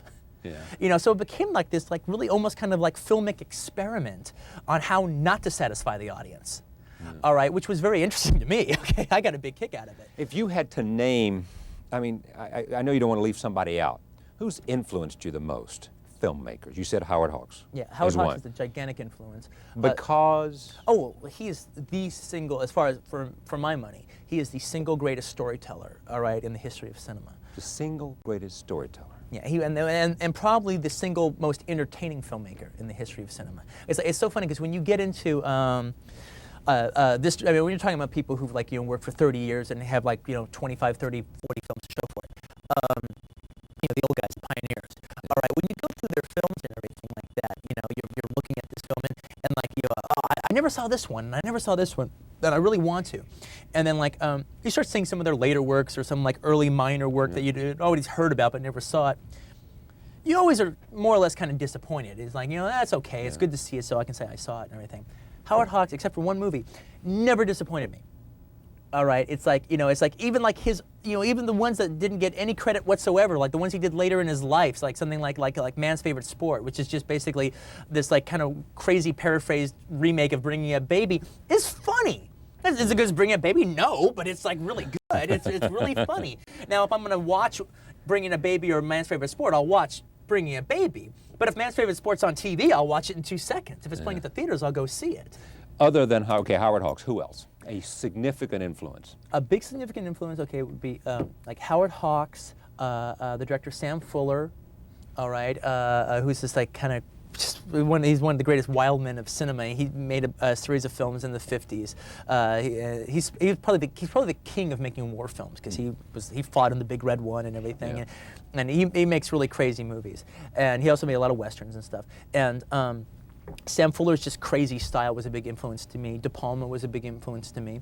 And one of the things about De Palma that people never talk about, and I think De Palma is probably the greatest black satirist of the last 20 years in cinema. I mean, his films are hysterical, biting black comedies. I mean, no one has his wit at all. Great. His wit is just fantastic. Even though he never makes official comedies. But like Scorsese's just daring, has always been a big influence to me. I usually never his daring. Yeah, I usually never accredit him because everyone does it for me anyway. Right. I always say, well, he's obviously ripping off. Yeah, well, I don't say ripping off, but they do say influenced by De Palma and Scorsese. Yeah. And Sergio Leone was a big influence because of the spaghetti westerns. Oh, definitely because of the spaghetti westerns, and also because of like he actually, he was like the first director where when I started like really thinking about becoming a filmmaker, where I was like, wow, I mean, well, that's a director. That's a film that's a director because. Well, his films are so stylized. They're they are so directed. I mean, you could watch that film and you knew who made it. Yes, exactly, and you could even like watch the whole filmmaking process. I mean, if you're thinking along those lines, if you're just trying to watch an entertaining story, it's there. All right. And then also a major influence was Jean-Luc Godard. Has like influenced me quite a bit. That comes to European art film. Yeah, exactly. Basically because his inventiveness and his like breaking the rules and commenting on cinema while you're watching cinema. Yeah. Phony process shots in the background and stuff like that. The other thing also is there's a French director named Jean-Pierre Melville who came out in the 50s and basically started doing a whole series, and he was like a total like entertainment director. He did a whole series of crime films, always like set in Paris or Marseille or something, that were basically the Warner Brothers Bogart Cagney films, all right, but completely set to this like French Parisian rhythm. And they started like Alain Delon or Jean-Paul Belmondo, Right. And they're great. And they work very much in the same way that like Sergio Leone's films do, where they take a genre that like we know left, right, forwards, up and down and backwards, all right? But they do it with a whole different style and a whole different perspective. And here they've basically reinvented the genre. They've created something new that didn't exist before. Now that's what I'm always kind of trying to do with my genre films. I don't know if I'm succeeding or not, but that's the attempt. To take something you've seen before, I love it, I respect it, and I'm going to deliver the goods. I'm not just going to be some arty guy going off, but I'm delivering the goods, but I'm also trying to, reinvent it in a way. All right, do something, do it in a much different way you've ever seen before. Like in the case of Reservoir Dogs. Again, it's not trying to just be a clever boy. It's not just a clever idea. It's got to work dramatically. All right, but like, do a heist film, deliver the goods as a heist film, but it's a heist film when you never see the heist. That's just my goofy way of doing it. You know, I always say, like, if I was going to do, like, you know, a Hunchback movie, the guy to get, like, have an operation at the beginning of the film. The guy used to be the Hunchback of Notre Dame. How much credit to Harvey Keitel, Reservoir Dogs? Did he have something to do with that being made? Oh, yeah. I mean, it's funny because, like, that's one of those things that's, like, it hasn't been blown out of proportion, but, like, you know, there were, like, you know, 3 people that were very, very instrumental, 4 people that were very instrumental in getting it made, and Harvey's one of the 4, but Harvey's the one that always got the credit for it, you know. My partner Lawrence Bender deserves a tremendous amount of credit for it. He's a producer of the film. Monty Hellman, a wonderful filmmaker from the 60s who helped us with the film, he deserves a lot of credit. And so does one of the executive producers on the film, Richard Gladstein, who was the guy at the company, at Live Entertainment, that, like, said, I'm going to take a chance on this kid. You know, I really owe my career to him. And he took a chance on you because of what the script. Because of that script. Because of that script. Now, had he seen the same thing in True Romance? And he had never read True Romance. So he didn't know anything about those. It was like, it was a situation, he loved the script so much. Yeah. All right, that it was like, he said to me, unless this kid is just a complete jerk, I'm going to make this movie. You wrote the script for. But let me just go back to, like, but Harvey Keitel's contribution was, he read the script of Dogs and just completely loved it, completely believed in it, and committed himself to it. Now, Harvey's career has changed so drastically since the days before Dogs. I mean, you know, Dogs was a good, and Bad Lieutenant were good launching pads, and The Piano took him to the moon. I mean, like, overseas, Harvey means as much now as Jack Nicholson because of The Piano. Is that right? Oh, he's you go huge in overseas. Japan, France. Yeah, I mean, it's like, I mean, The Piano did well for him here in America, but I mean, in Europe, he is a superstar. All right. Now, the thing, and that it couldn't happen to a better actor. I mean, he deserves it. But the thing is, though, Harvey committing to the movie at the time, all right, doors didn't just fling open, all right, but he gave us legitimacy. All of a sudden, 2 guys who had never done anything before, well, we had Harvey Keitel, we had a good actor involved. And I'm sure the only reason that Richard Gladstein, and I know the only reason Richard Gladstein at Live, who had the power of the pen, all right, that said, yes, I'm going to go with it, the only reason he read the script in the first place was because Harvey Keitel was attached. Did you have any moment of doubt that you could deliver, that you were ready to deliver? I think you always do have, like, as far as like when, okay, you've got the job. Now I got to do it. Okay. I mean, and almost a little bit like the thing that Churchill said at the beginning of World War II, all my life has prepared me for this moment. Yes, well, that's definitely the case. That was, I'm ready to go. Whatever I can learn, I've learned. I've read, studied, I've talked, I've written, I've done everything I can. Boom. Well, it's funny because it's like, I remember at one point when we were getting ready to get the, like, you know, the go-ahead on the movie, I remember thinking to myself, wow,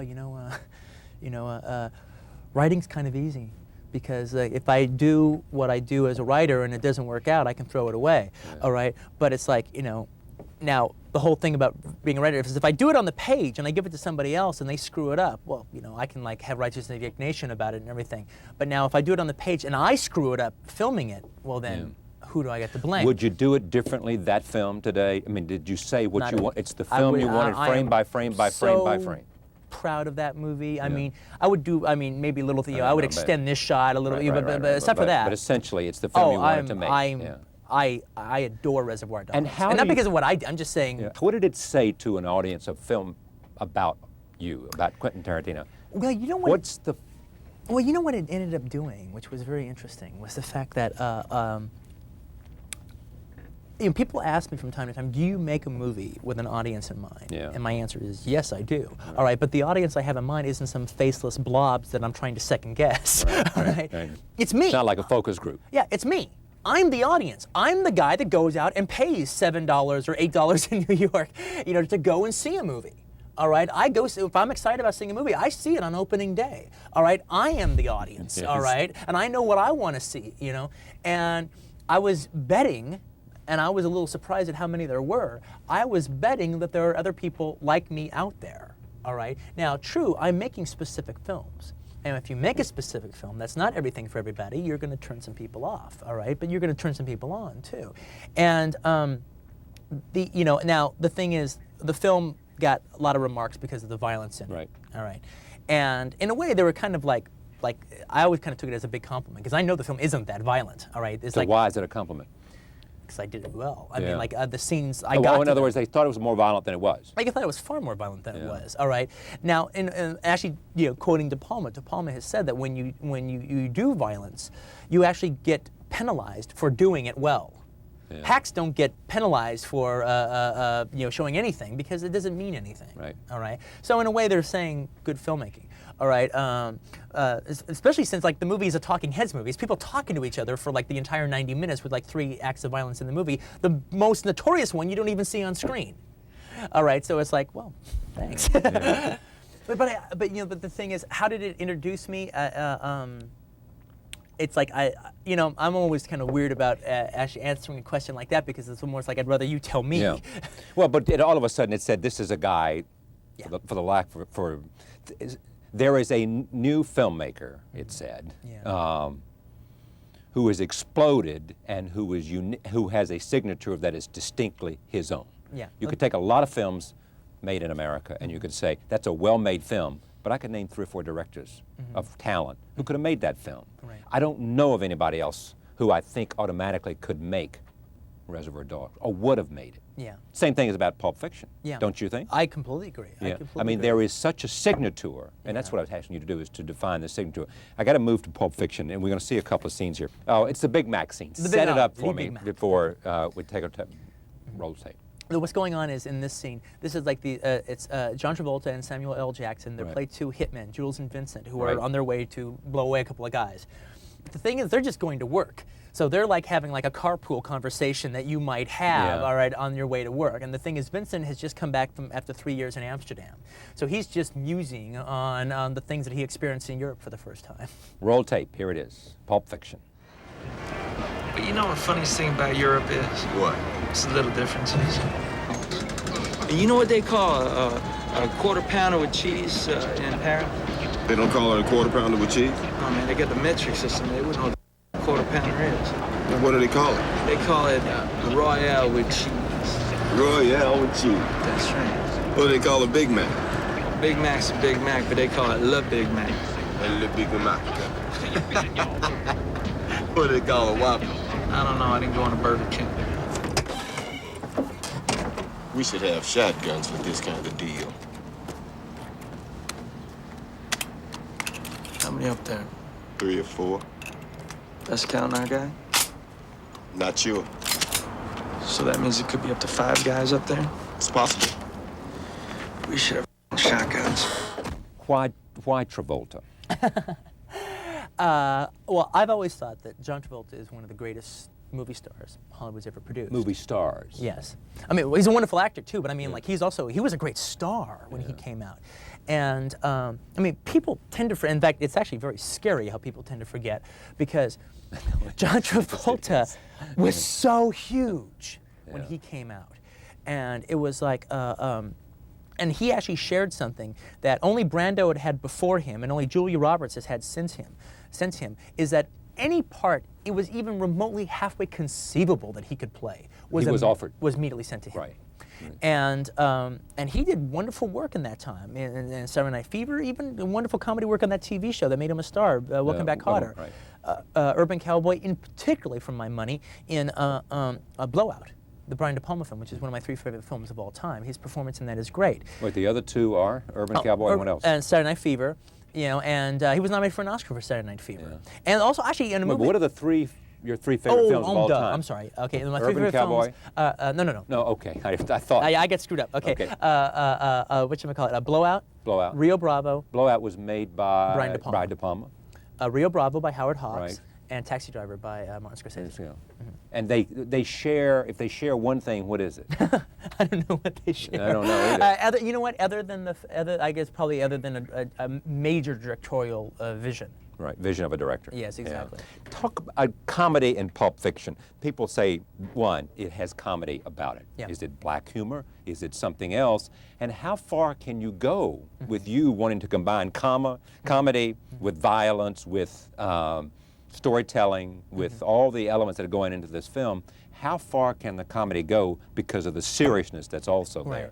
Well, I mean, as far as like how far can the comedy go? Well, as long as it's funny, as far as I'm concerned, as far as it can go. I mean, like, George Carlin does this really wonderful routine where he talks about how the fact, like, anything can be made funny. Yeah. You know, anything can be, you can make a joke out of anything. You name me any horrific thing and I can make a joke out of it, all right? Because, you know, a joke is a joke. It But has I thought I read construction. somewhere where you said that some of this stuff is so serious we can't joke about it. You never said that, you know? No. I've never said that. No, you wouldn't believe that. Yeah, I mean, the thing about it is, though, I mean, it's funny because... it's almost the reverse of it. We can find humor in almost everything. I mean, humor is a magnifying glass, all right, for us to look at society, ourselves, our personalities, our problems, and, you know, I mean, you know, humor is what we need to actually observe things, all right, and actually put them in perspective.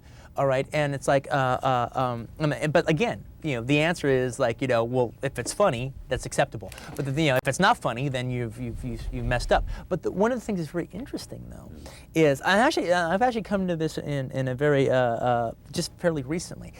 I try not to get when I'm writing something. I try not to get analytical about it as I'm doing it, as I'm writing it, and I try not to get analytical about it as I'm doing it. All right. Now this is kind of fun at this stage of the game, you know, saying exactly what it is I did do, and. When people talked about dogs being as violent as it was and everything, again, partly, well, I guess I just did a good job, you know. I was afraid people would be bored because it's just people talking to each other all the time. But the thing is I actually realized something about 4 months ago. I was watching this film from the 30s, Backstreet, with Irene Dunn. Right. I mean, it's a wonderful melodrama, absolutely terrific melodrama. And I was sitting there watching it, and there was the thing is, because I think Dogs is really funny too. That's a really funny movie. But the thing is, I'm watching Backstreet, and tragedy is almost like another character in the movie. It's hovering over every scene. You know this is going to end horrible for her, all right? And so even when a light moment happens and you laugh, you only laugh so much because it's just tragedies like this other thing in the room. And in a way, Reservoir Dogs, that was a relationship violence had to Reservoir Dogs. Even though there was only, like, you could count the number of scenes that there's actually a violent incident happening in it, violence was like another character in the room. It hung over the proceedings. You kept waiting for every conversation to break out into it. So even if it was funny, the audience might have laughed, but when they got out of the theater, they don't remember laughing.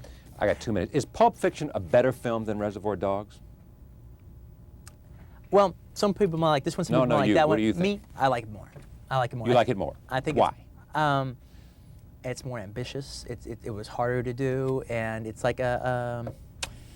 God, why? You know, I think it's the ambition involved in it. This is the. It's a jumping off point. Yeah. I'm starting with Dogs here, and then I'm going somewhere else, and I'm really reaching for it. Is the next film going to be in the crime genre? I don't know what the next. There's a lot of kind of different genres I want to do, but right now I don't know what it's going to be. Yeah, you want to take 7 months off? Yeah, exactly. Somewhere and just, you know, the twist. Set it up for me. The twist. Well, in this scene, see some dancing here. Yeah, exactly. Now, in this scene, it's funny because a situation is happening in the film where John Travolta and Uma Thurman are at this like 50s restaurant, right? And then all of a sudden they have this twist contest. And the thing is, everybody thinks that I wrote this scene to have John Travolta dance in it. Yeah, but right. the scene existed before John Travolta was cast. But once he was cast, it was like, great, we get to see John dance. Roll tape. Here all it the is. better. Want to dance? No. I do believe Marcellus, my husband, your boss, told you to take me out and do whatever I wanted. Now I want to dance. I want to win. I want that trophy. So dance good. All right. Let's hear it for our first It was a teenage wedding and the old folks wished him well. You could see that Pierre did truly love the mademoiselle. And now the young monsieur and madame have rung the chapel bell. C'est la vie, say the old folks. It goes to show you never can tell. They furnished off an apartment with a two. Where do you go now? I mean, do you have any sense of you've made the film and people are describing you as the hottest film director in America? There's nobody, but like you got Bruce Willis here, and there are people saying, I'd work for just to work with you now. I mean, it has come to where you want it to be. Is there some game plan in your head? Is there some sense of, because you've studied the lives of the best, you know how they, you know. Right. No, I've always had kind of a game plan and everything. Yeah. But it's like, right now, I don't know what it is I want to do now. I don't have a story that I'm burning to tell. And also, making a movie is really hard. I mean, when I was like a film geek and everything, I'd look at like Fassbender's career and go, now that's a career to have. Like, you know, 30 films in 10 years, the way to go. Then I made a film and go, you know what? Life's a little too short to do that. You know, it's like climbing a mountain. I don't want to climb another mountain right after I get through with Everest. I want to like rest a little bit and then get up again. But it's like, you know what I want to have? A career, and I'm not going to even use an example of somebody else because I don't really know anybody else that does this completely. But I would like to be able to move completely back and forth inside of an independent system and a studio system, or a bigger movie or a smaller movie, just depending on the story that I'm trying to tell. Like in the case of, like, say I didn't do Reservoir Dogs, all right? Say I did something else that was the first film, got the same attention, and now I came up with the idea to do Reservoir Dogs. Should I do it for 12 or 15 million just because I can, all right, and cast Sean Connery and the Lawrence Turney part and, you know, Robert De Niro and all these other people? It's like, well, I mean, if they're the right persons for the part, yes, all right, but actually, no, because Reservoir Dogs is a small film, and part of its charm was that it was a small film, all right? And now I would, instead of making it for 1.3 million, I'd probably make it for 3 million now, so I have more breathing room. But I know the film will be a success at that, all right? To me, it's very important that every movie I do makes money, just because I want the people that had the faith in me to get their money back. Even if it's at the end of the day, I want them to get the money back. Now, if I come up with an idea where my aesthetic and a commercial aesthetic meets, then make the $20 million, the $30 million movie, but I'll make it look like a $60 million movie, all right? But, like, you know, go for it. You know, when De Palma did The Untouchables, that was a situation where his aesthetic and a commercial aesthetic met like that. I got to get out of here. Last question. Will it be something you write? Yeah, you know what I'm thinking about doing now, though? I mean, again, this could change in 7 months, so I'm predicting the future, which I'm not good at. But I'm a little concerned about this, my voice thing getting old hat, you know, my dialogue getting old hat. All right, so what I'm thinking I might end up doing now is maybe would be cool, it'd be like taking a novel and adapting it. That still requires me to write it, still requires me to put it in my voice, but it's also coming from somewhere else. Great to have you on the broadcast. Hey, it's wonderful to be here. Thank you very much. Quentin Tarantino, Pulp Fiction is being honored and praised everywhere. We thank you for joining this evening. We'll see you next time. Whether or not what we experienced was an according to Hoyle miracle is insignificant. But what is significant is I felt the touch of God. God got involved. You serious? You really thinking about quitting? The life? Yeah. Most definitely. What's you gonna do then? Well, that's what I've been sitting here contemplating. First, I'm gonna deliver this case to Marcellus. Then, basically, I'm just gonna walk the earth. What you mean, walk the earth? You know, like Caine in Kung Fu. Walk from place to place, meet people, get in adventures. They got a name for that, Jules. It's called a bum. Look, my friend, this is just where you and I differ. If my answers frighten you, Vincent, then you should cease asking scary questions.